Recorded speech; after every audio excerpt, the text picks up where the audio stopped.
Hello students. देखिए, कक्षा 10 में हमारे विज्ञान में चैप्टर 25 चल रहा था, जिसका नाम था हमारा पर्यावरण व पारिस्थितिक तंत्र। ठीक है।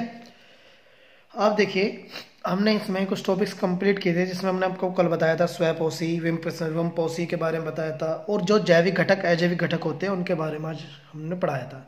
आज जो हम पढ़ने वाले हैं वो है हमारे खाद्य श्रृंखला। क्या पढ़ने वाले स्टूडेंट? खाद्य श्रृंखला, फूड चेन। क्योंकि आप जानते हैं कि जो जीव होते हैं उन्हें सभी जीव ऐसे होते हैं जिन्हें भोजन की आवश्यकता होती है, और सभी जीव जो होते हैं वो भोजन को ग्रहण करते हैं। देखिए, पारिस्थितिक तंत्र में सभी जीव भोजन ग्रहण करने के लिए एक दूसरे से परस्पर जुड़े रहते हैं और एक श्रृंखला बनाते हैं। यही श्रृंखला खाद्य श्रृंखला कहलाती है। देखिए, सभी जीव जो होते हैं भोजन ग्रहण करने के लिए एक दूसरे से जुड़े रहते हैं, और एक दूसरे से जुड़ा रहना ही क्या कहलाता? वो एक श्रृंखला बन जाती है, जैसे यहाँ दिखाया गया है, और उसे ही हम श्रृंखला को खाद्य श्रृंखला भी कहते हैं। देखिए, प्रकृति में उपस्थित एक साधारण खाद्य श्रृंखला नीचे दी गई है, जैसे आप देख सकते हैं। पेड़ पौधों से देखिए जीव जंतु, और जीव जंतु जो होते हैं वो बड़े जीव जंतु जो छोटे जीव जंतु को खा जाते हैं। ठीक है। ऐसी पेड़ पौधों से देखिए कीट पतंगे होते हैं। कीट पतंगे से क्या होते हैं? मेंढक वगैरह, सांप, केंचुए वगैरह, और वो चील वगैरह उनको खा जाते हैं। तो ये प्रकृति क्या है? इनसे जुड़ी हुई है। ये सभी देखिए एक दूसरे से क्या हुआ है? एक दूसरे पर निर्भर है। जैसे ये इस पर निर्भर हो रहा है, और ये जो है वो इस पर निर्भर है। तो ये क्या है? एक चैन बना लेते हैं, एक श्रृंखला बना लेते हैं, जिसे हम खाद्य श्रृंखला कहते हैं। ठीक है। अब इनकी बात करते हैं पोषक स्तर की। खाद्य श्रृंखला में भोजन के रूप में ऊर्जा का प्रवाह विभिन्न पदों या स्तरों के द्वारा होता है। इन पदों या स्तरों को पोषक स्तर कहा जाता है। जब खाद्य श्रृंखला होती है तो भोजन के रूप में जो ऊर्जा मिलती है, ऊर्जा जो उन्हें प्राप्त होती है वो विभिन्न पदों से या स्तरों से प्राप्त होती है, और इन पदों या स्तरों को ही पोषक स्तर कहा जाता है। अतः खाद्य श्रृंखला को हम निम्न प्रकार से परिभाषित कर सकते हैं कि परितंत्र के जैविक घटक जीव जो होते हैं उनका ऊर्जा भोजन या पोषण के आधार पर बना एक एकदिशीय एवं सरल अंतर्संबंध ही खाद्य श्रृंखला कहलाता है। कि जो जीव होते हैं उन्हें जो ऊर्जा मिलती है खाने से या उनके भरण पोषण से, उसी ही श्रृंखला को हम खाद्य श्रृंखला कहते हैं। जैसे कि आप देख सकते हैं कि किसी भी खाद्य श्रृंखला में ऊर्जा का प्रभाव सदा उत्पादकों से उपभोक्ता की ओर होता है। यह जीवों के मध्य संबंध को प्रदर्शित करती है। अर्थात जैसे कह सकते हैं किसी भी परितंत्र के हरे पादप सूर्य के प्रकाश का उपयोग करके प्रकाश संश्लेषण की प्रक्रिया द्वारा अकार्बनिक पदार्थों का निर्माण करते हैं, जिसके द्वारा क्या होता है? हमें पेड़ पौधे हरे रंग के दिखाई देते हैं। ये क्रिया क्या होती है? ये भी तो एक दूसरे से जुड़ा होता है, क्योंकि जब क्या होता है पेड़ पौधे क्या होते हैं सूर्य से मिलने वाली ऊर्जा को, प्रकाश ऊर्जा को और कार्बन डाइऑक्साइड को जल ग्रहण करके क्या करते हैं? प्रकाश संश्लेषण की क्रिया को करते हैं। तो ये क्या बन जाती है? एक चैन बन जाती है, जिनसे आपस में जुड़े रहते हैं, एक दूसरे से भोजन प्राप्त करते हैं, और उसी श्रृंखला को हम खाद्य श्रृंखला भी कहते हैं। ठीक है स्टूडेंट। उसके बाद है हमारा खाद्य जाल। जब अनेक प्रकार की खाद्य श्रृंखलाएं आपस में जुड़ जाती हैं। अब देखिए, श्रृंखलाओं की बात की जा रही है यहाँ पर था। जब जीव जंतु आपस में जुड़ के श्रृंखला बनाते हैं उसे खाद्य श्रृंखलाएं कहते हैं। लेकिन जब एक से अधिक या अनेक खाद्य श्रृंखलाएं आपस में जुड़ जाती हैं तो परितंत्र में अंतर संबंधों का स्वरूप एक जाले की भांति दिखाई देता है।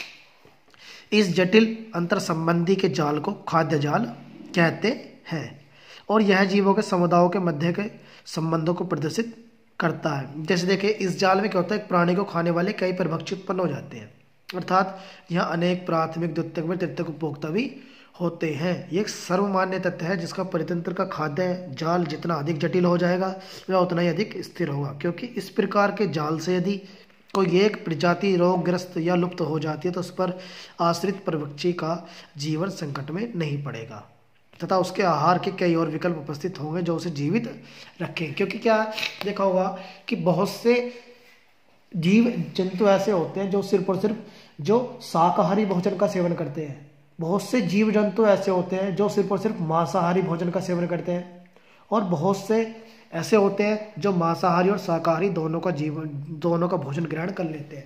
अगर मान लीजिए, अगर जितने भी इनके जातियां विलुप्त होते चली जाएंगी तो जो जीवित रहने वाले वो जीव हैं उनके जीवित रहने की संख्या क्या हो जाएगी? वो बढ़ जाएगी, क्योंकि जो शाकाहारी होंगे वो सिर्फ और सिर्फ शाकाहारी भोजन का सेवन करेंगे, जो मांसाहारी होंगे वो सिर्फ और सिर्फ मांसाहारी भोजन का सेवन करेंगे, और जो मांसाहारी और शाकाहारी दोनों का सेवन कर सकते हैं वो शाकाहारी मांसाहारी दोनों का सेवन ही करेंगे। ठीक है स्टूडेंट, जैसे देखिए यहाँ दिखाया गया है, इसमें एक पारिस्थितिक तंत्र में प्रत्येक जीव का एक विशिष्ट स्थान होता है। देखिए यहाँ पर सभी को आप देखेंगे एक प्रारूपिक स्थलीय खाद्य जाल दिखाया गया है कि सभी जो जुड़े हुए हैं, देखिए प्रकृति से जुड़े हुए हैं। यहाँ पर प्रकृति से छोटे छोटे जीव जंतुओं ने जन्म लिया है, जिसको अपना भोजन बड़े जीव जंतु आसानी से बना लेते हैं।